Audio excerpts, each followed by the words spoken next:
श्री गणेशाय नमः। श्री गोपीजनवल्लभाय नमः। श्रीमद्भागवत महापुराण अष्टम स्कंध अथ पंचदशोऽध्यायः। राजा बलि की स्वर्ग पर विजय। राजा परीक्षित ने पूछा, भगवान श्रीहरि स्वयं ही सबके स्वामी ही हैं, फिर उन्होंने दीनहीन की भांति राजा बलि से 3 पग पृथ्वी क्यों मांगी, तथा जो कुछ वे चाहते थे वे मिल जाने पर भी उन्होंने बलि को बांधा क्यों। मेरे हृदय में इस बात का बड़ा कुतूहल है कि स्वयं परिपूर्ण यज्ञेश्वर भगवान के द्वारा याचना और निरपराध का बंधन ये दोनों ही कैसे संभव हुए, हम लोग ये जानना चाहते हैं। श्री सुखदेव जी ने कहा, परीक्षित, जब इंद्र ने बलि को पराजित करके उनकी संपत्ति छीन ली और उनके प्राण भी ले लिए, तब भृगुनंदन शुक्राचार्य ने उन्हें अपनी संजीवनी विद्या से जीवित कर दिया। इस पर शुक्राचार्य जी के शिष्य महात्मा बलि ने अपना सर्वस्व उनके चरणों पर चढ़ा दिया और वे तन मन से गुरुजी के साथ ही समस्त भृगुवंशी ब्राह्मणों की सेवा करने लगे। इससे प्रभावशाली भृगुवंशी ब्राह्मण उन पर बहुत प्रसन्न हुए। उन्होंने स्वर्ग पर विजय प्राप्त करने की इच्छा वाले बलि का महाअभिषेक की विधि से अभिषेक करके उनसे विश्वजित नाम का यज्ञ कराया। यज्ञ की विधि से हविष्यों के द्वारा जब अग्निदेवता की पूजा की गई, तब यज्ञ कुंड में से सोने की चद्दर से मढ़ा हुआ एक बड़ा सुंदर रथ निकला। फिर इंद्र के घोड़ों जैसे हरे रंग के घोड़े और सिंह के चिन्ह से युक्त रथ पर लगाने की ध्वजा निकली। साथ ही सोने के पत्र से मढ़ा हुआ दिव्य धनुष, कभी खाली न होने वाले 2 अक्षय तरकश और दिव्य कवच भी प्रकट हुए। दादा प्रहलाद जी ने उन्हें एक ऐसी माला दी जिसके फूल कभी कुमलाते न थे, तथा शुक्राचार्य जी ने एक शंख दिया। इस प्रकार ब्राह्मणों की कृपा से युद्ध की सामग्री प्राप्त करके उनके द्वारा स्वस्ति वाचन हो जाने पर राजा बलि ने उन ब्राह्मणों की प्रदक्षिणा की और नमस्कार किया। इसके बाद उन्होंने प्रहलाद जी से संभाषण करके उनके चरणों में नमस्कार किया। फिर वे भृगुवंशी ब्राह्मणों के दिए हुए दिव्य रथ पर सवार हुए। जब महारथी राजा बलि ने कवच धारण कर धनुष, तलवार, तरकश आदि शस्त्र ग्रहण कर लिए और दादा की दी हुई सुंदर माला धारण कर ली, तब उनकी बड़ी शोभा हुई। उनकी भुजाओं में सोने के बाजूबंद और कानों में मकराकृति कुंडल जगमगा रहे थे। उनके कारण रथ पर बैठे हुए वे ऐसे सुशोभित हो रहे थे मानो अग्निकुंड में अग्नि प्रज्वलित हो रही हो। उनके साथ उन्हीं के समान ऐश्वर्य, बल और विभूति वाले दैत्य सेनापति अपनी अपनी सेना लेकर हो लिए। ऐसा जान पड़ता था मानो वे आकाश को पी जाएंगे और अपने क्रोध भरे प्रज्वलित नेत्रों से समस्त दिशाओं को क्षितिज को भस्म कर डालेंगे। राजा बलि ने इस बहुत बड़ी आसुरी सेना को लेकर उसका युद्ध के ढंग से संचालन किया तथा आकाश और अंतरिक्ष को कपाते हुए सकल ऐश्वर्यों से परिपूर्ण इंद्रपुरी अमरावती पर चढ़ाई की। देवताओं की राजधानी अमरावती में बड़े सुंदर सुंदर नंदन वन आदि उद्यान और उपवन हैं। उन उद्यानों और उपवनों में पक्षियों के जोड़े चहकते रहते हैं। मधुलोभी भौरे मतवाले होकर गुनगुनाते रहते हैं। लाल लाल नए नए पत्तों, फलों और पुष्पों से कल्प वृक्षों की शाखाएं लदी रहती है। वहाँ के सरोवरों में हंस, सारस, चकवे और बतकों की भीड़ लगी रहती है। उन्हीं में देवताओं के द्वारा सम्मानित देवांगनाएं जल क्रीड़ा करती रहती है। ज्योतिर्मय आकाश गंगा ने खाई की भांति अमरावती को चारों ओर से घेर रखा है। उसके चारों ओर बहुत ऊंचा सोने का परकोटा बना हुआ है, जिसमें स्थान स्थान पर बड़ी बड़ी अटारियां बनी हुई है।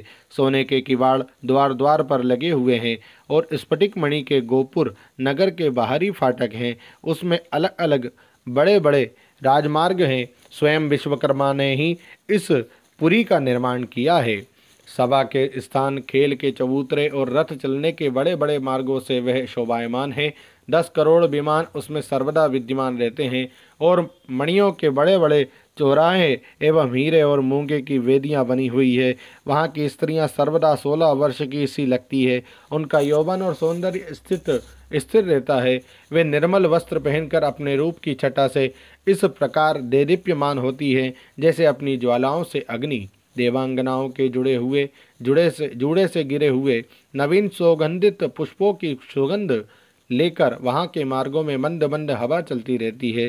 सुनहली खिड़कियों में से अगर की सुगंध से युक्त सफ़ेद धुआं निकल निकल कर वहाँ के मार्गों को ढक दिया करता है।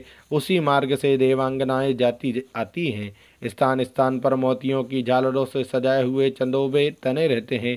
सोने की मणि में पताकाएं फहराती रहती है। छज्जों पर अनेकों झंडियाँ लहराती रहती है। मोर, कबूतर और भौरे कलगान करते रहते हैं। देवांगनाओं के मधुर संगीत से वहाँ सदा ही मंगल छाया रहता है। मृदंग, शंख, नगारे, ढोल, वीणा, वंशी, मंजीरे और रिष्टियाँ बजती रहती हैं।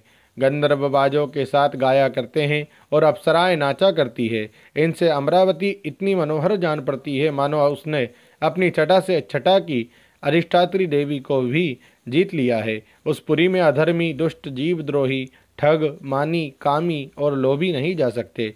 जो इन दोषों से रहित हैं वे ही वहाँ जाते हैं। असुरों की सेना के स्वामी राजा बलि ने अपनी बहुत बड़ी सेना से बाहर की और सब ओर से अमरावती को घेर लिया और इंद्रपत्नियों के हृदय में भय का संचार करते हुए उन्होंने शुक्राचार्य जी के दिए हुए महान शंख को बजाया।